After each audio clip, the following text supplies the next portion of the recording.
കുരുവട്ടൂർ അബ്ദുൽ ഹക്കീം.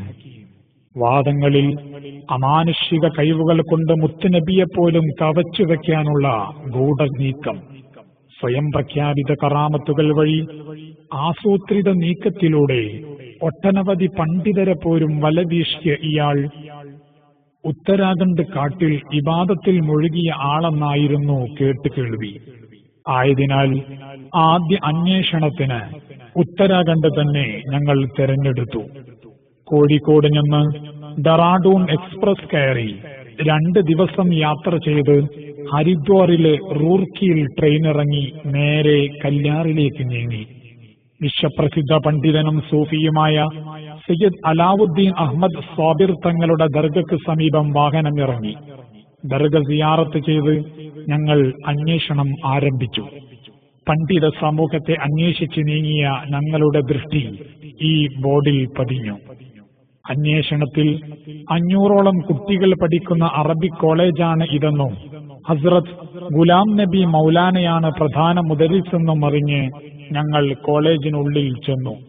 കേരളീയ വേഷം കണ്ടപ്പോൾ അബ്ദുല്ലാഹിൽ ഹക്കീമിന്റെ ആളുകളെന്ന് പറഞ്ഞ് തടയാൻ ശ്രമിച്ചു. കാര്യങ്ങൾ പറഞ്ഞ് ബോധ്യപ്പെടുത്തിയപ്പോൾ ഗുലാം മൗലാനയുടെ അടുത്തേക്ക് ആനയിക്കപ്പെട്ടു. തേടിയ വള്ളി കാലിൽ ചുറ്റി എന്ന് പറഞ്ഞതുപോലെ വർഷങ്ങളോളം കുരുവട്ടൂരിന്റെ താവളമായിരുന്നു ഇതെന്ന് ഞങ്ങൾക്ക് മനസ്സിലായി. അതീവ സൂക്ഷ്മശാലിയും സൂഫിയുമായ ഗുലാം മൗലാന അവനെക്കുറിച്ച് ചർച്ച ചെയ്തിട്ട് എന്ത് കാര്യം എന്ന് ചോദിച്ചപ്പോൾ കേരളത്തിൽ നടത്തിക്കൊണ്ടിരിക്കുന്ന ഫിത്നകൾ ഞങ്ങൾ പരിചയപ്പെടുത്തി. ഹസ്രത്തുമാർ ഒന്നിച്ചിരുന്ന് കാര്യങ്ങൾ വിശദീകരിച്ചു തുടങ്ങി. ഫോട്ടോ എടുക്കുന്നതിനെ കർശനമായി എതിർക്കുന്ന ഇദ്ദേഹത്തോട് കാര്യങ്ങൾ എഴുതി ഒപ്പിട്ട് തരാൻ പറഞ്ഞതനുസരിച്ച് ഞങ്ങൾക്ക് തന്ന 5 പേപ്പറുകളാണ് ഈ കാണുന്നത്. വർഷങ്ങളോളം കൂടെ നടന്നപ്പോഴുണ്ടായ കോപ്രാട്ടിത്തരങ്ങൾ ഞെട്ടിക്കുന്നതായിരുന്നു. തന്നോട് പറഞ്ഞ 1000കണക്കിന് കളവുകളിൽ ചിലതെന്ന് പറഞ്ഞ് എഴുതി തന്നവ ഇവിടെ പ്രദർശിപ്പിക്കുകയാണ്. എഴുത്ത് ഉറുദുവിലായതിനാൽ പരിഭാഷ താഴെ ചേർക്കുന്നു. സംശയമുള്ളവർക്ക് സൂക്ഷ്മമായി പരിശോധിക്കാം. Biddle number 1. दरियाफ्त करने पर अपना सिलसिले नसब गौसुल आजम से 17वीं पुश्त से बताया. കുടുംബത്തെക്കുറിച്ചുള്ള അന്വേഷണത്തിൽ ഇയാൾ മുഹീദ്ദീൻ ഷേഖിന്റെ 17ാമത്തെ പൗത്രനാണ് എന്ന് പറഞ്ഞു. ഈ പരമ്പരയൊന്ന് വിശദീകരിക്കാൻ മുരീദ് നൌഷാദിന് കഴിയുമെങ്കിൽ വളരെ നന്നായിരുന്നു. ഷേഖിനോട് മുരീദ് തന്നെ പറയട്ടെ. അപ്പൊ 10 നുണകളുടെ കൂട്ടത്തിൽ നമ്പർ 1 അതാണ് അവിടെ പറഞ്ഞിരിക്കുന്നത്. അപ്പൊ 10 നുണകളുടെ കൂട്ടത്തിൽ നമ്പർ 1 അതാണ് അവിടെ പറഞ്ഞിരിക്കുന്നത്. Biddle number 2. ये दावा था कि 4 साल की उम्र में घर से गायब हो गए थे और बातिन से उन्हें खिज़र अलैहिस्सलाम उठाकर बगदाद गौसुल आजम की कब्र शरीफ के अंदर पहुंचा दिया था और आप कब्र शरीफ के अंदर ही तकरीबन 6 माह गौसुल आजम के तरबियत में रहे. फिर अंदर कब्र शरीफ से बारगाह के रिसालत में पहुंचे. वहां पर बहुत सारी खिड़कियों पर औलिया को कतार दर कतार पाया और आपके लिए एक अलग स्पेशल खिड़की थी. वो आप ही के लिए खास थी और आप उस खिड़की से अंदर बारगाह रिसालत में दाखिल हो गए. പ്രസവിച്ച് 4ാം വയസ്സിൽ വീട്ടിൽ നിന്ന് അദൃശ്യമാവുകയും ബാത്തിനിയായ രൂപത്തിൽ ഖിളർ നബി എന്നെ ഉയർത്തിക്കൊണ്ടുപോയി ബഗ്ദാദിലെ മുഹീദ്ദീൻ ഷേഖിന്റെ ഖബറിൽ എത്തിക്കുകയും ചെയ്തു. ഖബർ ഷെരീഫിൽ 6 മാസത്തോളം അവിടുത്തെ തർബിയത്തിൽ കഴിഞ്ഞു.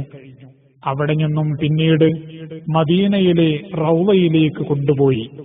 മുഹീദ്ദീൻ ഷേഖിന്റെ ഖബറിനുള്ളിൽ നിരവധി കവാടങ്ങൾക്ക് മുന്നിൽ ധാരാളം ഔലിയാക്കൾ ലൈൻ നിൽക്കുന്നുണ്ടെങ്കിലും എനിക്കുള്ള സ്പെഷ്യൽ കവാടത്തിലൂടെയാണ് ഞാൻ റൗളയിലെത്തിയത്.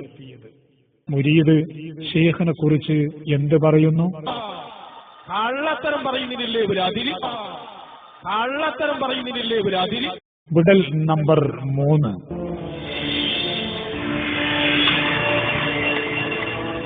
तालीम और तरबियत सकाफत से मुकम्मल हुई, फिर आला तालीम के लिए जामिया अजहर मिस्र कई साल तक हुसूल तालीम में मशगूल रहे।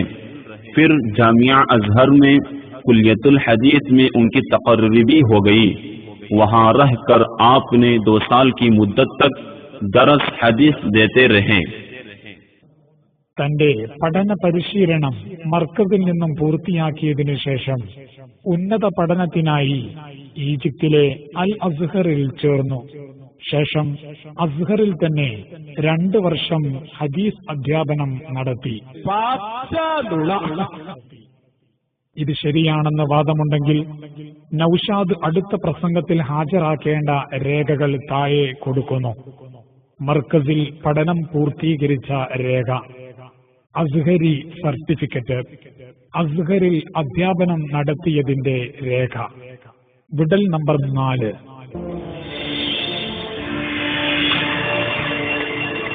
दो साला मुद्दत के बाद हजरत खिज़र अलैहिस्सलाम से मुलाकात हुई। उन्होंने आपको अल-कौम की मंजिल पर दाखिल फरमाया। फिर आप उनसे इक्तिसाब तालीम और तरबियत में मशगूल हो गए। വീണ്ടും 2 വർഷത്തിനു ശേഷം ഖിളർ നബിയെ കണ്ടുമുട്ടി. ഖിളർ നബി തന്നെ ഔലിയാക്കളുടെ ഗ്രൂപ്പായ അൽ ഖൗമിൽ പ്രവേശിപ്പിച്ചു. ശേഷം ഖിളർ നബിയിൽ നിന്നും പഠന പരിശീലനത്തിൽ മുഴുകി. എന്നാൽ കാര്യമറിയാതെ മുരീദ് വെല്ലുവിളിക്കുന്നത് ഇങ്ങനെയാണ്. ഇന്ന് വരെ ഞങ്ങൾ കൃത്യമായിട്ട് പറയാണ്, ഇന്ന് വരെ ഒരാളോട് ഞാൻ ശൈഖാണെന്നോ വലിയാണെന്നോ ഞാൻ ത്വരീഖത്ത് കൊടുക്കുന്നു എവിടെയും പറഞ്ഞിട്ടില്ല. പറഞ്ഞതായി തെളിയിക്കാൻ ഒരു ഉമ്മ പറ്റോനും സാധ്യമല്ല. ഖിളർ നബി തന്നെ ഔലിയാക്കളുടെ ഗ്രൂപ്പായ അൽ ഖൗമിൽ പ്രവേശിപ്പിച്ചു. കള്ളത്തരം പറയുന്നില്ലേ ഇവര് അതിന്. വിടൽ നമ്പർ 5.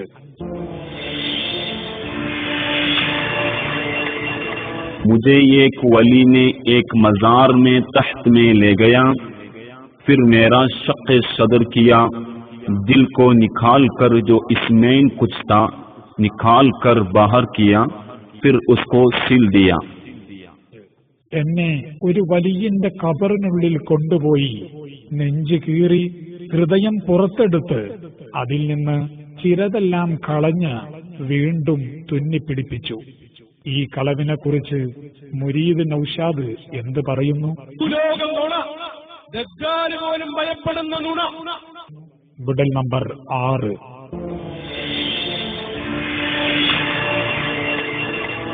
हर जुमारात और पीर को आका अलैहिस्सलाम की जियारत से तकरीबन 11 साल की उम्र ही से मुशर्रफ होते रहे। बीच में कभी नागा न हुआ और उसी 11 साल की मुद्दत से ही अक्सर औकात अपनी गुयूबत के रास्ते से नमाज के लिए कूफा जाकर नमाज पढ़ते थे। 11 വയസ്സ് മുതൽ എല്ലാ വ്യാഴാഴ്ചയും തിങ്കളാഴ്ചയും റസൂൽ തങ്ങളെ സിയാറത്ത് ചെയ്യുന്നു. ഒരു ദിവസവും മുടങ്ങിയിട്ടില്ല. ഇതേ പ്രകാരം തന്നെ അധിക സമയത്തും കൂഫയിൽ പോയി നിസ്കരിക്കാറുമുണ്ട്. ഇത് മലപ്പുറം ജില്ലയിലെ ചേളാരിക്കടുത്ത വെളിമുക്ക് കൂഫയാണെങ്കിൽ ഞങ്ങൾ ക്ഷമ ചോദിക്കുന്നു. വിടൽ നമ്പർ 7.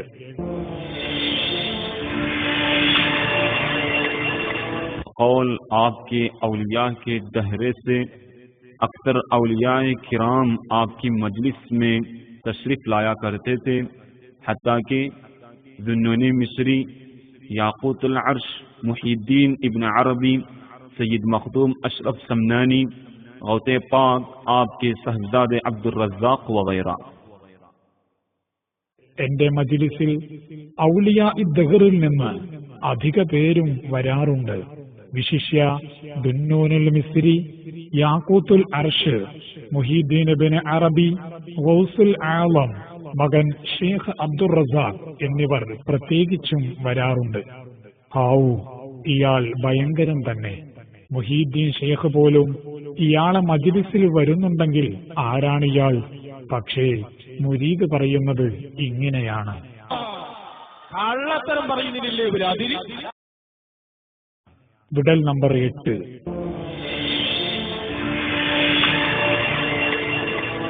का इद्दिआ था कि अल्लाह ने आपको इमाम महदी के मखसूस 40 अहम औलिया में 14 नंबर के दर्जे में है. ഇമാം മഹദിയുടെ അതിപ്രധാനികളായ 40 ഔലിയാക്കളിൽ 14ാമത്തെ മെമ്പറാണ് ഞാൻ. വിടൽ നമ്പർ 9.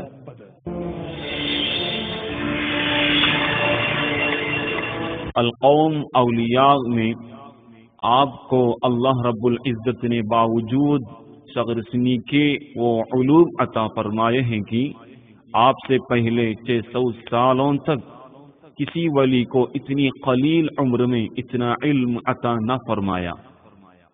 600 കൊല്ലം വരെ ഒരു ഔലിയാക്കൾക്കും നൽകാത്ത വിജ്ഞാനം എനിക്ക് നൽകിയിട്ടുണ്ട്. മുഹീദ്ദീൻ ഷേഖിന്റെ മുകളിൽ കടന്നാൽ പിടിക്കപ്പെടുമെന്ന് ഭയന്നാവാം 600ൽ ഒതുക്കിയത്. വിടൽ നമ്പർ 10.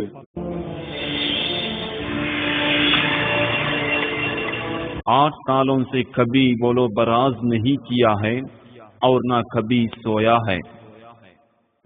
8 വർഷമായി മലമൂത്ര വിസർജനം നടത്തിയിട്ടില്ല. 8 വർഷമായി ഉറങ്ങാറുമില്ല. ഇത് പറയുന്നത് വർഷങ്ങൾക്ക് മുമ്പാണ്. ഇപ്പോഴത്തെ അവസ്ഥ എന്താണെന്ന് അല്ലാഹു അഅലം. ഏതായാലും മലമൂത്ര വിസർജനം നടത്തിയ പ്രവാചകന്മാരെക്കാൾ വലുതാവാനുള്ള ഈ കളി വേണ്ടായിരുന്നു. കളവ് പറയുന്നവർക്ക് എന്ത് പ്രവാചകർ. എന്നാൽ ഇങ്ങനെ പറയുന്നവരോട് സമൂഹം എന്ത് നിലപാട് സ്വീകരിക്കണമെന്ന് മുരീദ് തന്നെ പറയും. അങ്ങനൊരു കാര്യം പറയുന്നുണ്ട്, ഈ നുണ പറയുന്നവരോട് സമൂഹം വിട്ടു നിൽക്കണം. അതുതന്നെയാണ് ഞങ്ങൾക്കും പറയാനുള്ളത്. അല്ലെ, മുത്തനബി പറഞ്ഞാണ് കള്ളം പറയുന്നവരോട് വിട്ടു നിൽക്കണം. ഞാൻ പറഞ്ഞു പറയണ്ട, മുത്തനബി എന്ന് പറഞ്ഞ കള്ളം പറയുന്നതിന് കൂടക്കാൻ പറ്റുമോ? പറ്റില്ല സാർ. വിട്ടുനിന്നേ പറ്റൂ. എന്നാൽ വിട്ടുനിൽക്കൂ സാർ. ഷെയ്ഖ് അബൂബക്കറിന്റെ വീട്ടിൽ 4 വർഷം താമസിച്ച് പഠിച്ചു എന്ന് കേട്ടപ്പോഴാണ് ഞാൻ ഇയാളെ സ്വീകരിച്ചതെന്നും പിന്നീട് ഇയാളുടെ വാക്കുകളിലും പ്രവൃത്തികളിലും വൈരുദ്ധ്യങ്ങൾ മാത്രമാണ് കാണാനായതെന്നും ഗുലാം മൗലാന സാക്ഷ്യപ്പെടുത്തി. എത്രത്തോളമെന്ന് വെച്ചാൽ ഉലൂൽ ഇത്തിഹാദ് വാദമുള്ളവനും ഉത്തരേന്ത്യൻ ഉലമാക്കൾ ഒന്നടങ്കം വിട്ടുനിൽക്കണമെന്ന് പ്രഖ്യാപിച്ചതുമായ മറ്റൊരു ഷേഖിനെ കാര്യലാഭത്തിന്